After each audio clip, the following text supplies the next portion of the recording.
This goes 14:30 at 99, and this is the finish by about 900ths of a second. The runner-up from Watsonville, the CRX, at 1580.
Alright guys, so this was the start of the day. 16.781 with the 2.3 60 foot.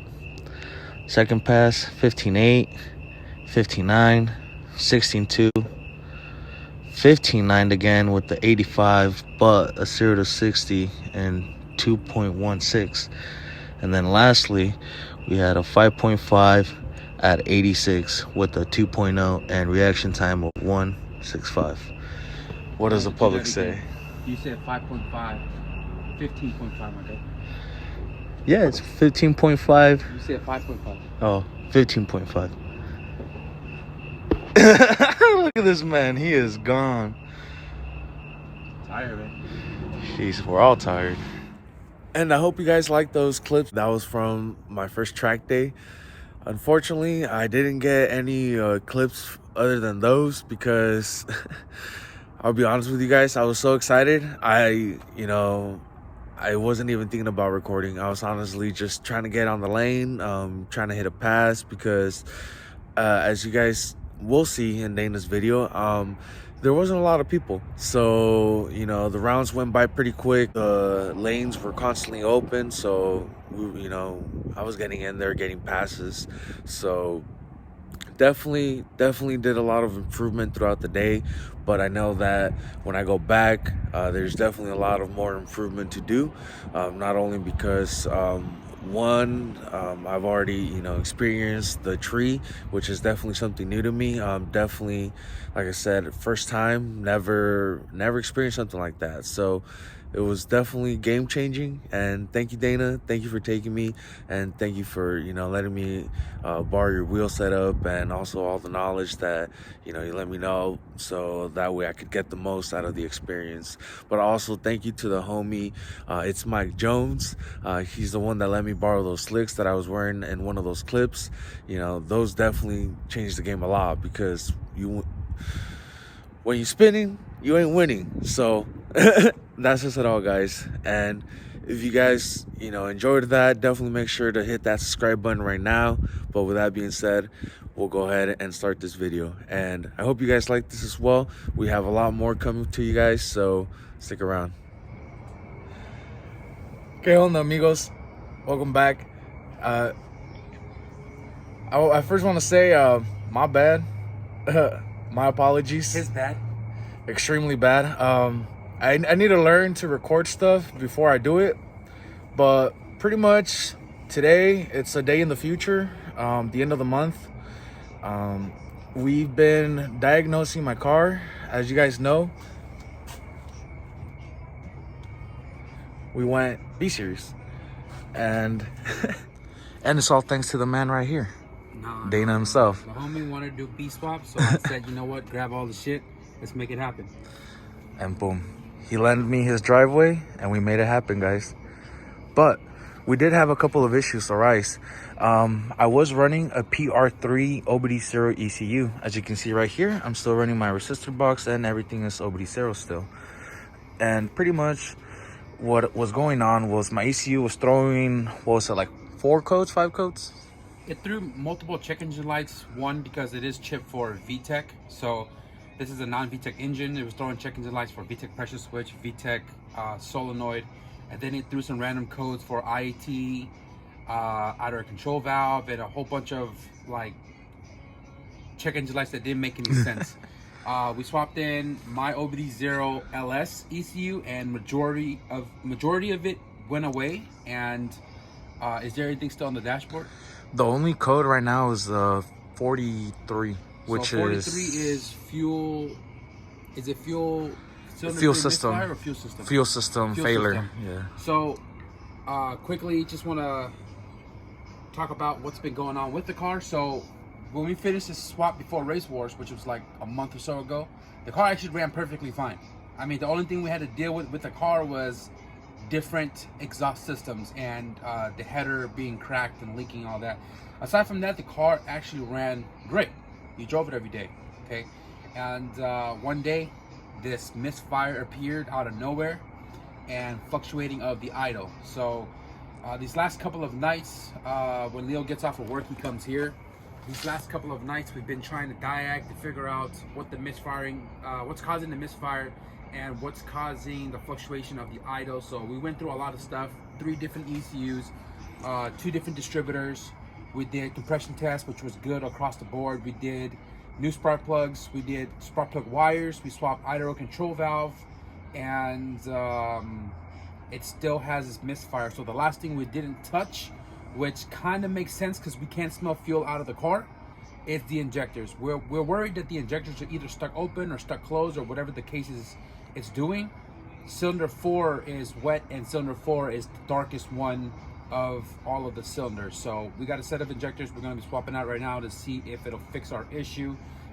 This is giving out the same symptom that Kat's car had issues with, and we swapped injectors in her car, and her car ran perfect after that. So we're crossing fingers that tonight the injectors kind of hopefully Crossing both fingers. sort out the problem. So.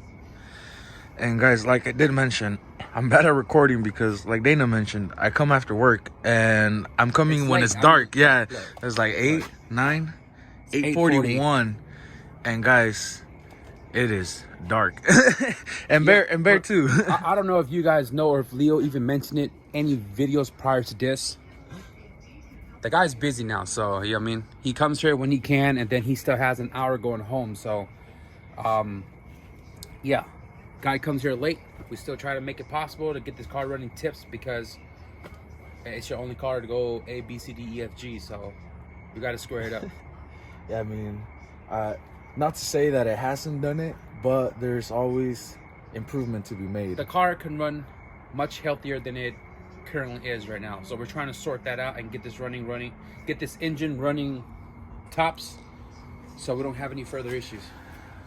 So yeah, guys, right now what I'm gonna go ahead and do is I'm gonna go ahead and take off all these accessories from the top to give me access to the fuel rail, get the fuel rail out, and see you guys in a bit. And they're out. So took all 4 out. Like you can see right there, just 3 10mm. Left the regulator, the return line, and the feed line attached to the rail itself, since we're not gonna be messing with that. Our area of concern is, as you can see right here, trying to set this up. I think this is the best way. Okay, so as you can see right here, man, can't really see actually, my bad. This is cylinder 1, pretty black, pretty dark.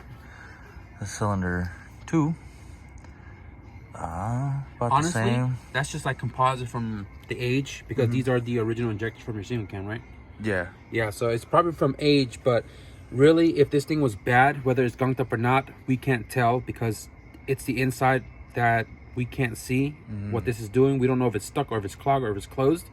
But this is the cylinder 4 that came out of cylinder. This is the injector that came out of cylinder 4. That's the cylinder with all the leakage and all the black soot and the dark spark plug. So again, we can't tell if this is working right or not. I mean, realistically, if we had access to a fuel injector cleaner, it will tell us a lot, but we don't. So instead of just changing one, we're going to change all 4 injector. But the reason why we're changing all 4 injectors is because these are OBD1 and these are OBD0, so we can't just change one OBD1 with OBD0 because OBD0 needs a resistor box, OBD1 doesn't, so we have to swap them all. And this is the only set of clean injectors that I have, and we're gonna again process elimination because based off just what we have, I'd rather replace an injector to see if it changes anything than to change the engine, which we know is kind of hurt, but it still runs good when it ran right. So we're just trying to get it to run right again before opting to change the engine out. But we still gotta do a leak down test. I don't know if we're gonna do it. We might do it after the injectors. We'll see. Stay tuned, guys. That's all you gotta do. Just cut the tabs out, or melt it in this case. And then you can run OBD0 plugs on OBD1 injectors. Yeah. Nice. So guys, what's going on right now is the OBD1 injectors have these little tabs on the inside, and with the solder iron, are just melting down the plastic. You just melt them out of the way. So the difference between OBD0 and OBD1, OBD1 got tabs on the side, where OBD0 has a tab in the middle. So the clips itself is identical except those little tabs inside there and inside here. So if you just melt them out of the way, you can use your OBD0 plug on OBD1 injector or vice versa, OBD1 clips on OBD0 injectors. So now that these are all melted out of the way, the OBD0 plug should clip right onto this normally, clip into place and function the same. We tried the OBD1 injectors, had them in, fired up a couple times, and we were having the same issue. So now what we're gonna go ahead and do is we're gonna go ahead and put it on TDC, remove the spark plug, because we did notice, well, Dana noticed, when the car was running, remove the wire, nothing happened. Remove all other three, something happened. So the car would bog down every time I would take off the other spark plug wires, but this one, cylinder 4, I took it off and it didn't do anything. But when I grounded the spark plug wire to the body, the spark will only come on whenever it wants to come on. It'll do like 1, 2, 3, and then it'll just do a 1, and then it'll just jump around. So because this car is OBD0, we don't have a lot of OBD0 distributors, and for sure this one doesn't work. This is dual point. This is dual point. This one we tried the other night, but it was still doing the same thing. But I don't know the condition of this distributor, so I have another distributor to try. This is VTech, but it'll still bolt up. We're gonna try this after we do a leak down test right now. So we kind of want to see what's going on with that cylinder before we make another step. Stick around, let's see what happens. And this is how the spark plugs are looking. Cylinder 1, cylinder 2, 3, and 4. 4, as you can see, is a different spark plug too. Did go ahead and swap this out like 2 days ago, 3 days ago. It was white when we put it in, and as you can see right now, it's completely black, and that's not a good sign. So as you can see right here, doing the leak down test. I don't know if you can see it, but there's like, it's pushing out smoke out of the oil cap. So that's like an indication of rings, because you don't hear it out of the intake. You don't hear it out of the vacuum. You don't hear it down here. You don't hear it coming out of here other than leaking there. But you can definitely hear it from here. Probably won't pick it up on camera, but we can hear it. And you can see it's pushing the smoke out of the oil cap too. So 20, 20, 22, 23 leak down on cylinder number 1. Normally you want to be 10 is okay. Anything after 10, it's going somewhere. But we knew this thing already has rings issues. But let's check the other cylinders. Locked.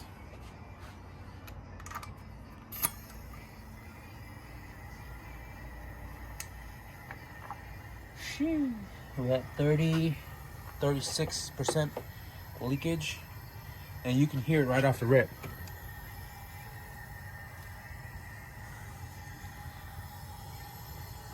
No, you hear it coming from here. Right? Oh, hell yeah. Yeah, that's a cylinder. I don't know how good the camera's gonna catch that, but that's coming from inside of the cylinder. So I wonder if that's like a blown head gasket going that way, causing it to sound like the way it is. I don't know when we topped it off or if it lost any coolant, because I don't remember. I didn't bleed it, you did. And that, I mean, I kind of almost still to the top, so I doubt coolant is getting into the cylinder, but it is leaking going across. That's what it seems like. So for the record, we're at 35 on cylinder number 3. Now let's do cylinder number 4. I'll take a picture. And as soon as I stopped that last clip, like 2 seconds later, oh, there she goes.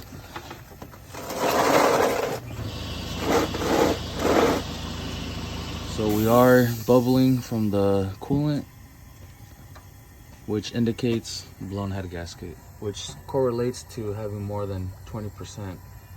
Well, 30 at that point, right? 35. You can I see. mean, really, we're gonna do the rest of the cylinders to make sure, but that already tells us what our issue is. That's crazy too, man. Get brand new head gasket.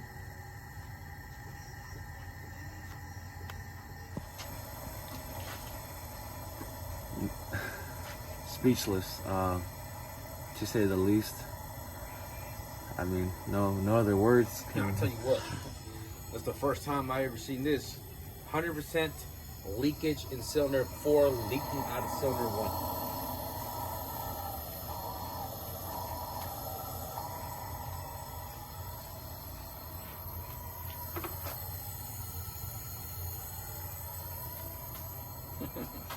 That's new to me. I guess there's always a time for everything, right? A new experience. First time for everything. That's what I was trying to say. First time for everything, guys. First B swap. First engine I assembled myself. Also, I guess, first engine that Dana's seen 100% leak. Also, the first engine that has super high compression. Yeah, guys, this thing was rating like 200 all across. I think it was? Yeah, like 210. 210. The lowest we got was 195. 210. Yeah, we'll catch up with you guys. I don't know if tomorrow in a bit, but stay tuned. We'll see what happens. Whatever solution we end up coming up with, we'll keep you guys posted in this video. So guys, you saw from that last clip, we got some pretty bad news. We actually went back and tried it again on cylinder number 2, right? Cylinder number 4. Number four. And it went from being 100% leak to 30, what was it? Like 40 something? Oh no, that was cylinder number 2. Yeah, okay. So cylinder number 2 was reading at 100%, but what had happened was we didn't pay attention to the cam gear and it left the valves open, so it was 100% leak. So we retimed it again, got cylinder number 2 back to TDC and did a leak down again, and it went from 100% leakage to 35. Yeah. And it's coming out the oil cap. So cylinder number 1, cylinder number 2 is oil cap. Cylinder number 3 is leaking into cylinder number 2 through head gasket, which is the one that's leaking through the cooling system. And then cylinder number 4 is 100% leaking into cylinder number 1. So we talked to Noma's Industry, and he said that it might have a bent valve in cylinder number 4 going through the exhaust and then out into cylinder number 1, which makes sense because that's a cylinder that's having, I guess, compression issue, and that's making all the weird like spark plug issue, and that has the most oil in it as well. So this head was actually, it had bent valves. We took it to machine shop, they swapped 4 valves out, and really we're starting to believe that the other valves are also bent too on the exhaust side. So we got a couple of plans to choose from as far as trying to situate this misfiring exhaust leaking issue. So depending on what Leo decides he wants to do, that's going to be the next step. And guys, like I mentioned, SB Machine Shop did help us and provided us with this block. Didn't provide a lot of information about it, and it's given. You know, like I said, he was kind enough to help us out, and we went ahead and gave it our best shot. Well, at least I did, with the mentorship and guidance of Dana. We did everything we could to the engine outside of the car, replaced everything that we could, And we did all the precautionary stuff, but you know, with a mystery engine, especially if you didn't tear into the block or anything of that nature, or knowing the history of it, this is the stuff you kind of got to deal with when issue starts to surface up. You know what I mean? So, Game plan though. What is the game plan? It's very late. We're gonna go to sleep. Well, at least I am. Someone's gonna play games. yeah. Anyways, But tomorrow's gonna be another day, man. Tomorrow's gonna be yeah. another day. Tomorrow. Of wrenching. Tomorrow we're gonna wrench, guys. So tomorrow game plan is show up, tear the top off, check the head first of all. Pretty much a lot more diag, but now we're gonna go internal, pretty much. Because as we mentioned previously, we did all the external diag. We did injectors, we did spark plugs, we did wires, we did distributor.